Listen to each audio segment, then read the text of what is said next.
at the front end there, so everybody needs to be there before 3 p.m. Because that's when the ceremony is going to take place. But we're expecting a pretty good crowd. I did want to tell you that we also have confirmed that the state librarian will be there as well. Got a couple of handouts for you that are going through now, just very quickly. Davenport and Company. Several of you wanted to see the actual financing and everything, and you saw it in limited form on the budget amendment. But on page 2 of that report, that shows the sources of the funds and the uses of the funds. Okay, so that has everything in there. GMP stands for Guaranteed Maximum Price, and that's what the construction manager at risk is quoted. So that's the actual construction on it. Okay. Does anybody have any questions on any of that? And in the interest of time, if you do, if you see me after the meeting, I'll be happy to go through this if anybody wants to do that. The next thing, another handout for you. Mr. Doyle. As this construction begins, are we going to be advancing some dollars rather than borrowing it? We're going to use some of our funds on the front end, or Joe, we will use, it'll be on the back end. I'll be on the back end. We will we're going to draw the money down as they submit pay requests. And of course, they're going to use, the first thing we're going to use is their $5 million, is what I would plan on doing. Right. Anything on the case goods, artwork, signage, that'll all take place on the back end, as will probably the cafeteria money and all of that.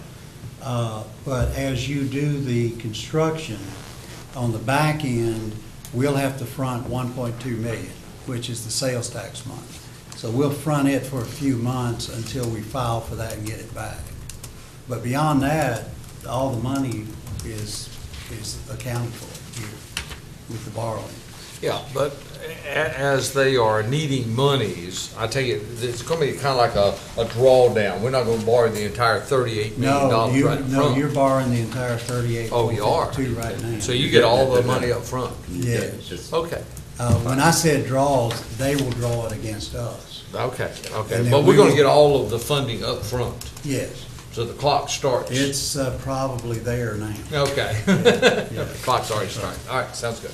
Okay. I misunderstood your question. They'll draw down from us. But Okay. you're right. We're getting it all up front, except the 1.2 million. And we'll Right. do that at the end. So we'll only front that money for probably 2 or 3 months while we wait on the reimbursement from the state. Sure. Okay, thank you. Okay. The next thing, there's no action required here. This is simply Center Chestnut LLC. This is a notice of residual petroleum has been filed. This is just releasing them basically on that property because they don't require any additional cleanup on that. So I just wanted y'all to have a copy of that. All right.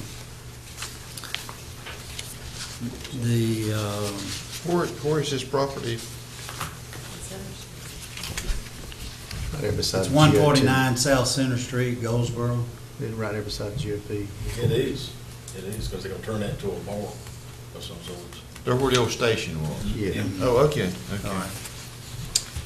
Okay, the next thing I want to have Barbara go over with you, and that's a logo for projects. I think she and Joe and several people have been working on. Yeah, let's give them copies of that. Okay. And we're going to hand out a copy to you, but it's also up on the screen. Now, this will not take the place of the current logo that we have, but this will be used like for projects and things like that.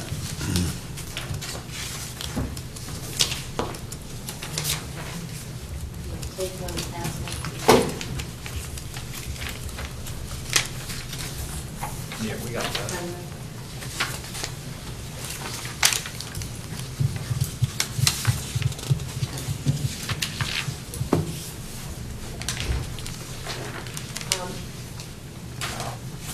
This is not in place of, but is in addition to our existing logo that we have. And I actually worked with the same company that designed our current logo so that we'd have some continuity with our logo, you know, using the tobacco leaf and a lot of the same colors that you see in the elements of our logo. But the purpose of this, and I'll show you this too, the handout, is so that there's so many new projects that are going on that y'all have approved with the schools and, of course, like Steele Memorial Library and renovations, and it's just another way visually that we can have the citizens of the county when they go by to, and anytime we put something out on Facebook or our newsletter, to know that this is something that you're doing that's progressive, that's, you know, and there's probably going to be some. This is something like that Kinston does. It just makes like little signs. This is just a black and white. But, you know, kind of just to let you know, they have their little sign, "We're on the way," and it's another success story. And that's just what this is about. I wanted to run this by y'all and see if you had any concerns about it or ideas, or if this is going to play well so we can start using it. And that's what I'm bringing it here today for.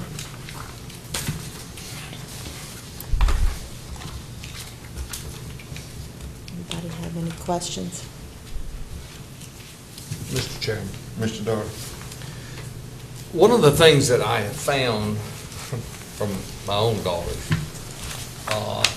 and, you know, as you know, I've said this several times, my daughters graduated and moved on, but they moved out of Wayne County. And we're losing our valuable assets to other counties. States. Do what? Or other states. Well, that's true. Georgia's out of state. And, you know, I just applaud Barbara for coming up with something that gives and instills some pride in regards to what we're doing here in Wayne County, not for today, but also for our future. And I think this logo says that. That's what they've done in a number of communities, and I think it's well deserved that we do that here in Wayne County. It will look good to have these signs going up around Wayne County. Right. And can I Thank you, add Mr. that? Chairman. Mr. Pate? I don't know if I have to get DOT approval or not, but it sure would be nice to have this right where the new road is coming in. Oh, good idea. You do have to get DOT approval, because we were right, trying to get our county logo on some of those DOT signs, and it's been kind of a process, but we can certainly ask. Yeah, because I'm thinking, yeah, that would be a. That's a great idea. We've got friends in Raleigh, so we can Good. work on that. All right, good. And, Mr. Chairman, Mr. Mayor? that'd be great economic development if the county gives incentives to an industry to expand or move here, like we're looking at the Shell building possibly. That sign sitting out front, because if we use taxpayer money to help a company, this can go there. That's right. It would be that's a great, somebody did a great job on that. Thank you. Yeah, I mean, almost kind of like a little, you know, something eye-catching so people know what it is. And like I said, it ties in with our existing logo, so that, you know, it makes that connection with the colors. I just wanted to comment that the color scheme is in keeping with, those are the same colors we have in our logo, is why she used them. Yeah, I can see that. Well, Mr. Chairman, if I could, I mean, I can even see that not only for public projects, but also for private projects. So when we see some growth, new business, and that coming into the county, hopefully we can have some smaller signs even that would go there. I was at the opening yesterday of Westland College along with the chairman, and this would be significant for us to put Especially there in as well, partnerships, because it yeah. is. Right. It is a partnership. And hopefully we can work a partnership with the chamber. Right. I can just see this going a great deal, and I appreciate you doing it. Thank you. Mr. Chairman, that's all I had. Okay. Oh, I'm sorry, wait, a minute. I did have one other thing. You had asked at the last meeting that on this 5 Point Gardens, that we were not in favor of of expanding that particular affordable housing project because of the crime situation we had there, and had asked for a letter. We have done that letter from Connie Price, and basically saying we're in favor of affordable housing, but we don't agree with this particular area because of the incidents of crime we've had from the current location. So we're not in favor of expanding it. But we made it clear we're in favor of other affordable housing type projects.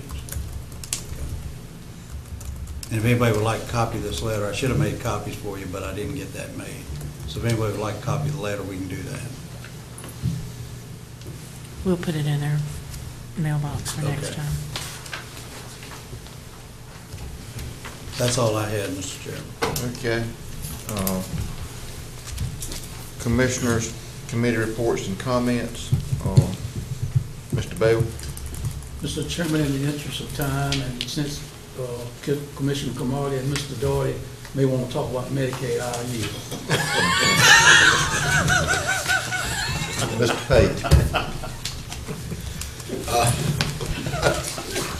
I'll get started. Thank you, Mr. Chairman. As you know, Commissioner Mayo and I both, attended NACO in New Orleans, and I drove from Friday, and we got back late yesterday, so I don't have my notes complete, but I will hit some of the highlights of some of the things that we did.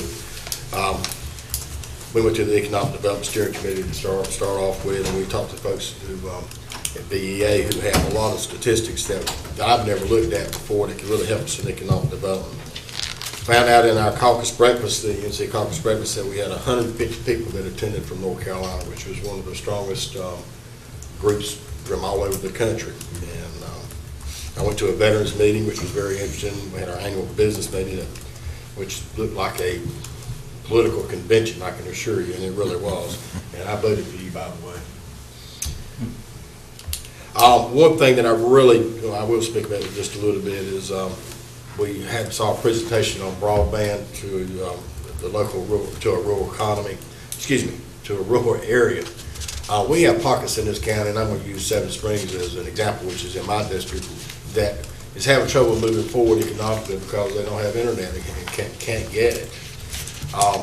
The presentation was made by a commissioner from Oregon, which is a very rural area where he is, and I think they're using their own existing cell towers that they own for their 911 system to push out the internet signal to these different areas, and we can put one right at the fire station, for example, in Seven Springs, which would cover like 8 houses. And the cost of it is the same as it would be for any provider. You could have an ISP provider, whether it be a local one or be out of New York, it doesn't matter.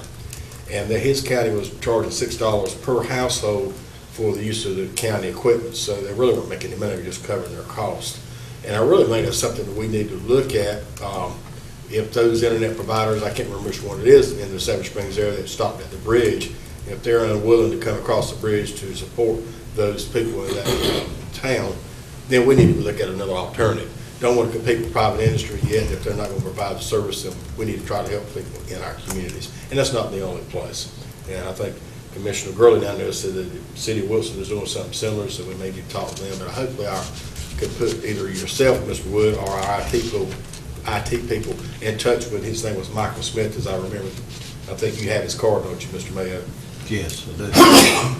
The guy guy was was a retired, I believe, he was a retired IT guy, he knew what he was talking about. Yeah, we'd like to look into it. Mm-hmm. I thought it was really, really, really good. One other thing I want to bring up, and I spoke to you earlier about this today because I had several farmers to contact me who actually lease property from the county and do farming. Some of these farmers have put substantial investments into these properties to get them up to speed. If you farm, you know how much it costs to put in, your fertilizers and all that. You got to clear the land, you got to grade it so it drains properly. And it's unfair to them that they got to go to, they feel, and go to a closed bid situation, and they would prefer that we would look at our contracts again and change that process a bit, perhaps to an upset bid. Now, if another farmer wanted to come in and go way over that, then certainly they would probably back off. But if you got in there, you got a substantial investment, then I think it's only fair to take another look at it. Thank you, Mr. Chairman. Mr. Cromartie? Thank you, Mr. Chairman. I'll be brief. I don't think I probably need to bring up Medicaid because the newspaper covered it quite well in the Senate. I appreciate that. The governor was looking at changing his mind, so I won't say anything about it. Newspapers thoroughly brought that to the public's attention that we could certainly use that. I had one committee meeting that I attended since we were in session last, and that was in Kinston, it was in Newbern, at the Eastern Carolina Council meeting. We didn't have a heavy agenda, but it turned into an opportunity for members to just sort of voice what they had on their minds. And one of the gentlemen, Mr. Doherty, serves on the Transit 70 Commission, a younger guy, he wears those boat shoes. Robin Comer. Yes, ma'am. And thank you. He was talking about, he brought up the fact that 4 of the COGs, we have 16 COGs statewide, I believe, and 4 of them are coastal. And he brought up the fact that there were certain concerns that those coastal COGs had that nobody else had. But when it came time for me to make my little brief comment, Mr. Doherty, I suggested that those of you who are real veteran in the highway committees, of which I'm not a veteran, I'm just getting started, but those of you who know everybody sort of statewide about transportation, use that same mentality. If these 4 coastal COGs have a relationship, say for a certain kind of turtle or something that might be out on the coast, then for the transportation stuff, the east is getting short-shirted and the very west is getting short-shirted. The enemy of my enemy are my friends. Y'all, we need to team with the people who got a dog in the fight and work to keep all that money from being centralized in the triad. That's the only way you're gonna get your part. And last thing, I brought up as a sore point for me. Whenever folk are talking about what we're not getting in Raleigh, a lot of people will say, well, those people in Raleigh are not doing this, or those folk in Raleigh are not doing that. But the folk in Raleigh are the representatives that come from our areas. And we need to be voicing a strong concern that we're not getting our share. And I know that we do that, Mr. Doherty, when we meet. But that's why I say we need to get the East and the West together so we will have a stronger voice, if you will. I just want to bring that back, put in your ear, because that's some of that hardball negotiating that you have to do to get our share. And I think that's what I hear in every meeting that I've been in related to transportation, is that the East and the West is being short-shirted because of what's happening, the way the process is set up. And it sounds like the process has been set up to advantage the central part of the state, the Greensboro, Raleigh, Durham, and that area up in there. So that's my, one last thing. We oftentimes talk about those public employees who say, and we oftentimes, when we're praying and everything, we'll be praying for the law enforcement and the fire and the rescue and our military. When I was coming in this morning, which is a little earlier than I normally come in, I was coming and there were the trash truck coming by. Everybody is so important in this. Trash collection probably hasn't changed over the last 50 or 100 years, I don't know how long. But they were out there early getting that trash up, and I just couldn't, I thought to myself, well, you know, every employee is important. And they gave me a hearty good morning, and being my half-sleepy self, I gave them a fairly good morning back. But anyway, I just wanted to bring that to the, just to say for that group, they were out there doing their jobs early this morning, picking up the trash. Mr. Doherty. I, again today, am pleased to see that we're borrowed the money. The money's probably already in the bank. We're ready to build some schools. And I'm just real pleased with that. I would hope that the school board will move as rapidly as possible to go ahead and have these improvements, because, the improvements at Charles B. Aycock is probably more overdue than just about anything else. And I think they've got several alumni here on the board. But where students are literally having to go out into the hallway to eat their lunch. We need to move that as rapidly as we can. I think that's all, Mr. Chairman. Thank you. Mr. Mayor. I got a few things. On July the 8th, I was in a meeting to discuss the Advanced Training Center. We're having quite a few of those lately. As you are aware, we are looking at the environmental studies and also discussing a strategy to move forward. It's just like we were talking about earlier, that all the regulations that you got to go through to get to where you want to get is frustrating. Well, this is what we're looking at as far as the Advanced Training Center. Also had a meeting with the Wayne County Development Alliance board meeting last week, and I'll just hit this lightly as far as time.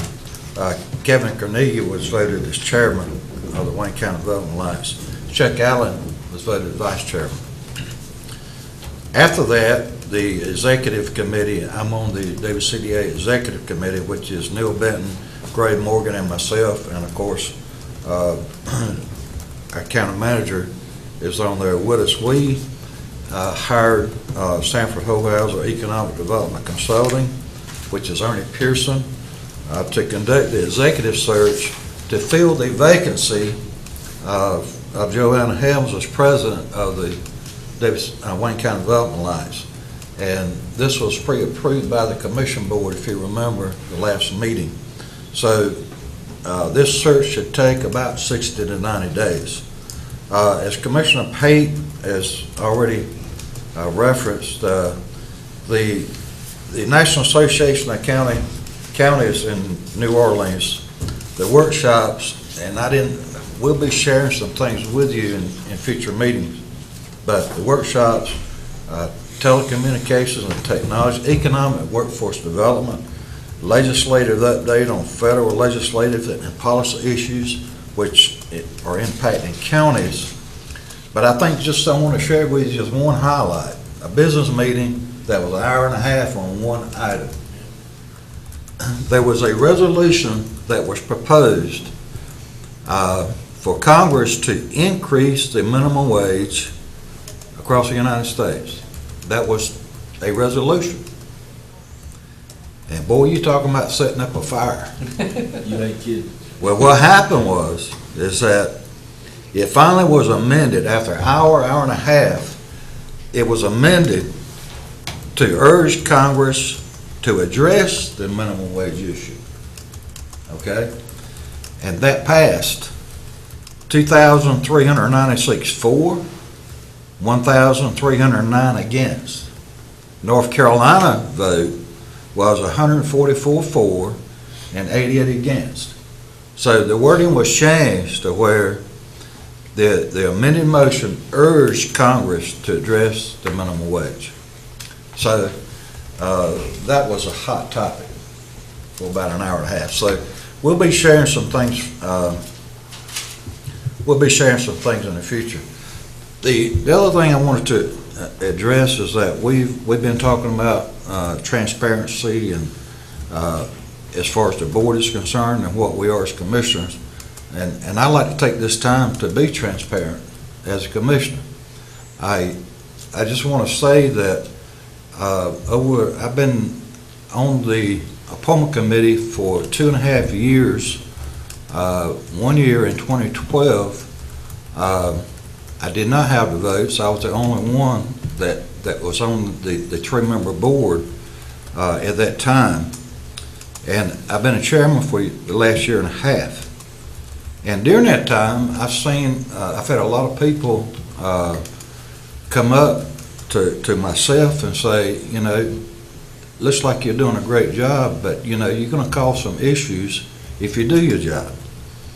And my point is this, is that whenever there's a disagreement on any board or commission, I do not go along with the fact that because you have 1 of 3 or 1 of 20 on a commission that has something to say derogatory about the overall. I do not believe in getting rid of the whole board in order to solve a problem.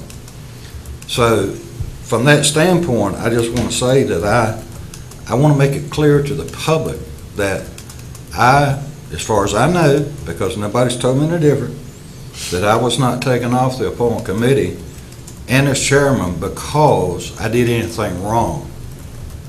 And to me, that is the wrong reason to dissolve a whole committee. So I want to be transparent and upfront about where I stand as a commissioner. That's all I have, Mr. Chairman. Thank you. Mr. Gurley. I was able to attend my first Wayne Health Corporation meeting last Tuesday, July the 8th, and it was very interesting and quite overwhelming, to say the least, but I'm looking forward for future involvement and to have a thorough understanding of Wayne Memorial Hospital. And also being part of the Wayne Health Corp, I was assigned to a committee, the Ethics Committee, and it met last Thursday. And out of that committee meeting, they announced that a presentation on advanced directives would be presented on Tuesday, July 29th at 6 p.m. in the auditorium at Wayne Memorial Hospital, and I think everyone got notice of that. I've asked our staff to coordinate with Wayne Memorial Hospital to try to get our local access channel to record it and broadcast as well. It's very interesting. I think it'll be very informative for our citizens. Commissioner Daugherty and I were fortunate enough to attend the groundbreaking for Wayne Preparatory Academy last Tuesday, July the 8th. Mr. Daugherty and I talked about maybe we can get those guys here to do a quick presentation for us in the near future. It's very interesting. And also last night I attended the Fireman Association. I'm going to yield that to Mr. Aycock and look forward to the celebration of David Ward's retirement tomorrow. If y'all can make it as well. Thank you, Mr. Chairman. Thank you, Mr. Gurley. I'll keep mine brief. I do want to thank Commissioner Mayo and Commissioner Pate for attending the conference in New Orleans. I feel that they feel like they will bring us back some vital information and suggestions that they've learned from other parts of the country, and I do appreciate them going. All the commissioners had the opportunity to go, but Mr. Pate and Mr. Mayo went to represent Wayne County.